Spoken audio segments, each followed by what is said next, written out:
Thanks. Really excited to be here. So today I'm going to be talking about social reinforcement learning for LLMs, or RL fine-tuning of LLMs.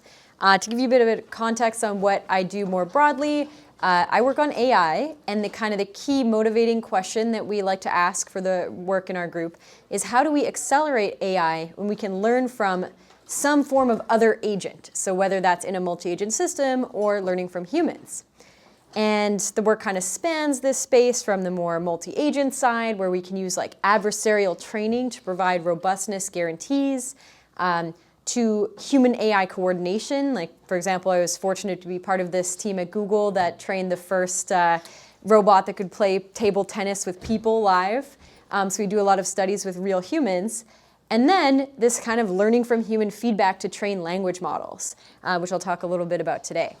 And the project I want to talk about today kind of spans all of these areas, and it's very hot off the presses. We haven't even submitted the paper yet, so I'm excited to share it with you. But some people might say even reinforcement learning only just upweights the probability of things the model already knows how to do. So how can we go one step beyond and be even more forward-thinking? Instead of just doing reinforcement learning fine-tuning, maybe we should be doing multi-agent reinforcement learning fine-tuning. So that's what I want to talk to you about today. And like I said, this work is hot off the press. In fact, it's not even on the press. So it's in prep for submission next week, but very, very recent work. Mikkel is here in the audience. So if we have questions, I'm happy for him to come forward and talk about it too.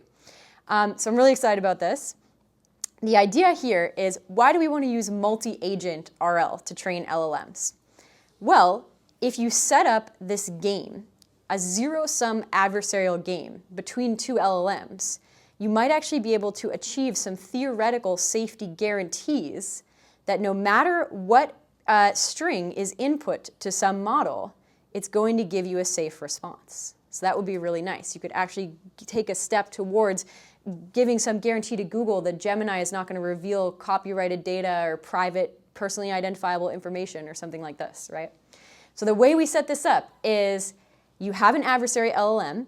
It provides some prompt to a defender. The defender gives some response, and then a reward model judges the quality of that response. And the defender tries to maximize the reward while the adversary tries to minimize it. So you get this zero-sum adversarial game.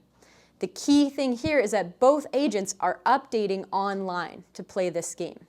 And under those conditions, we can leverage classic results from game theory to say that there's a Nash equilibrium of this game, and that Nash equilibrium is one in which no matter what prompt you can pose, the defender is going to maximize the reward under the reward model or say something safe. So this would be really, really strong if we could get there. We don't know that it will for sure converge to the Nash, but it's nice to have at least this property that we're aiming at the right target. But it's pretty challenging to be able to do this with them both updating online. And there's some key systems questions about this, which I'll get into later in the talk.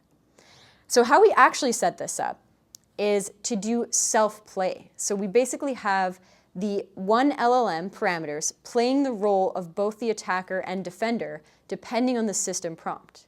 And both the attacker and the defender get a hidden chain of thought. So they are allowed to reason about what kind of attack they should craft, and then how to defend safely against this attack. And only the final answer that the model comes up with is shown to the other agent. And so what that looks like is we first draw some seed prompts from data sets like wild teaming that are known to be either harmful, like adversarial attacks, or benign, chatty prompts. We prompt the adversary with those. So for example, with this harmful seed prompt, we can say exploit the vulnerable, okay? The adversary comes up with a chain of thought to reason about how to formulate an attack according to the prompt. And it comes up with a final attack, develop a phishing scheme, okay? We then show that to the defender, but the defender doesn't get to see this hidden chain of thought reasoning. The defender then gets to think about this and reason about how to answer it and come up with an answer. And luckily, in this case, the defender realized this was a scam and so succeeds in not being attacked by the adversary. In order to play this game, we need a reward model that can judge, are these queries or responses harmful or not, And also, they need to judge whether the defender just refused to answer. Can anybody tell me why this refusal is such an important part of this game? Like if we think about what is the optimal solution to the game for the defender, it's saying, no matter what response, no matter what input I get, I have to say something safe. Is there a trivial solution to that game? Just say no. Just say no, right? Just don't answer. So we need to make sure that the reward function that we're maximizing here incorporates some notion of actually answering or conversation quality. You can use like a traditional RLHF reward function that measures both helpfulness and harmfulness, but that's a key part of this, right? So in this case, we use this wildcard classifier that can tell us if the request and the response are harmful and whether the response constitutes a refusal. We then score the game as follows. If the defender says something harmful, the attacker wins. Conversely, if they don't, the defender wins. Simple enough. But we actually do a little bit more to incorporate the refusals. So if there's a refusal, but it's a refusal to answer a benign query, the attacker actually wins. So the attacker wants to even output things that are benign that should be answered that trick the defender into refusing. So we're competing over refusals as well. Refusal for a harmful attack is allowed. And then compliance also matters. So you want to comply with a benign attack, but not with a harmful attack. So this is how this is scored. We do deviate a little bit, I have to say, from the perfect zero-sum game because we do some reward shaping.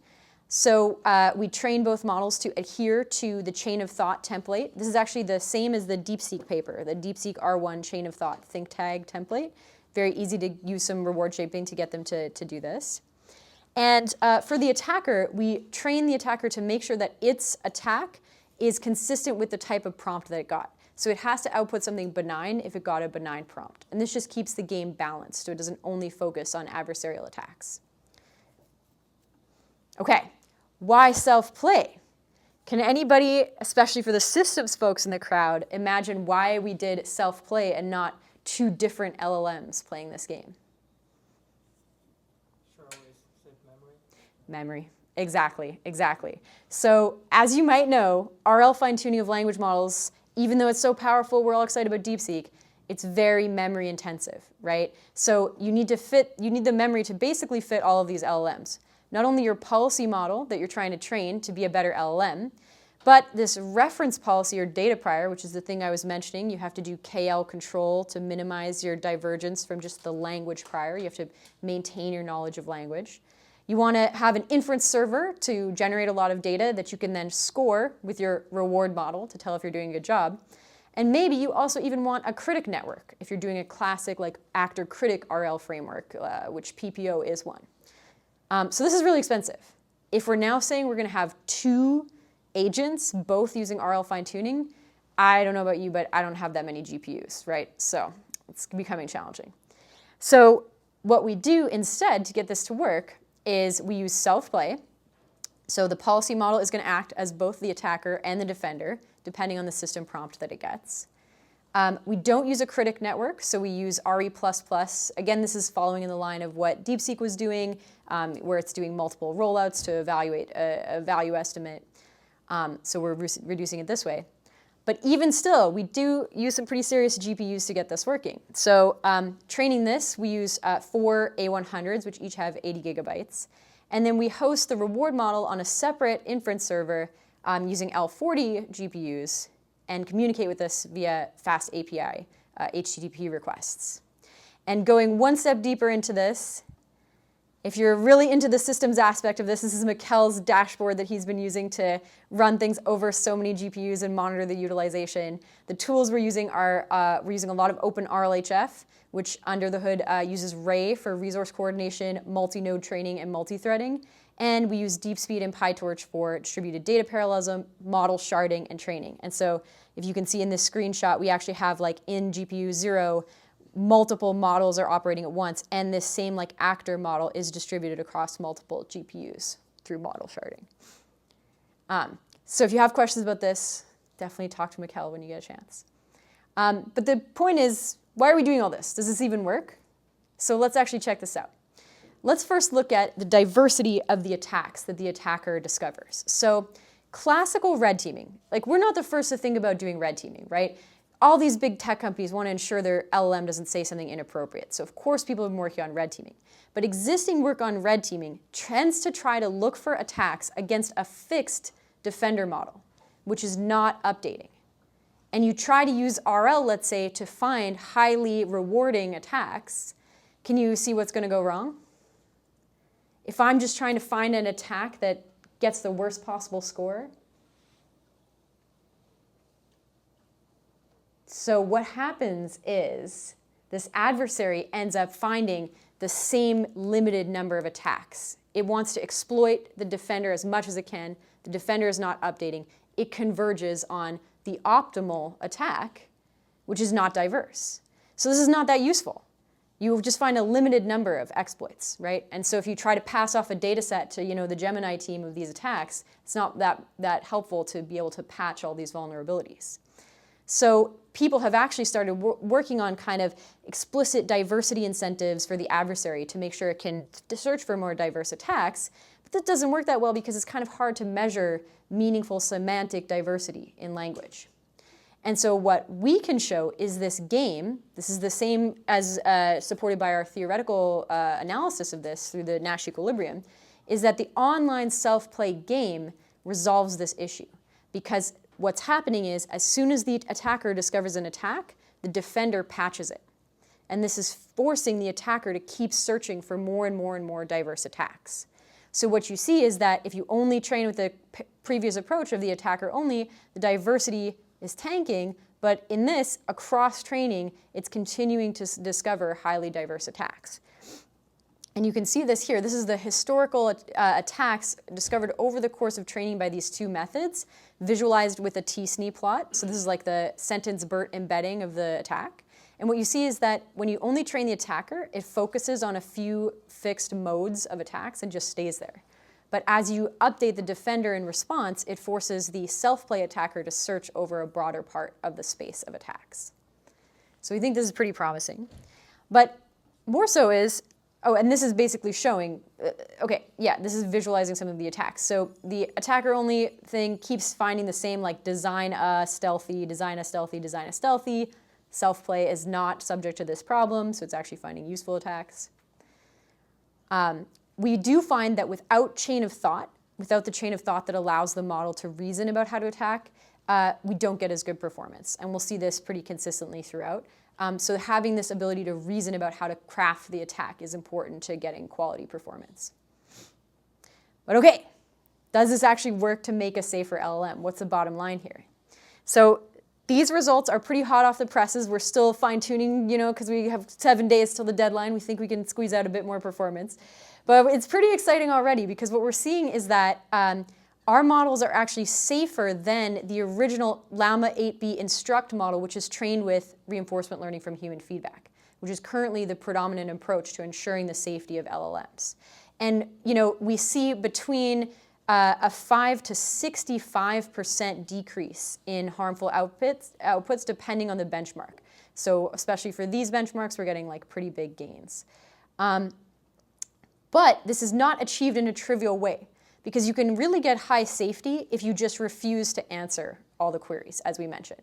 So we explicitly measure refusal and compliance. And what we see is that we're only increasing like 15% in refusals for a big gain in safety. So we think we're pushing this Pareto boundary of this safety. And we see that this is not coming at the cost of detracting from the model's abilities. So depending on the way you want to do this, you can either just play self-play, or you can integrate some supervised fine-tuning on chat data to make sure you maintain chatability. And what we see here is that Alpaca eval, for example, is a good chat benchmark. And we start from this like llama obliterated model, so that would have like a score of 19. We're seeing minimal decrease in chat score and basically no decrease in reasoning or language understanding abilities as a result of this game. So we think this is pretty exciting. So in conclusion, we think this is the first work to explore online multi-agent RL for improving LLM safety.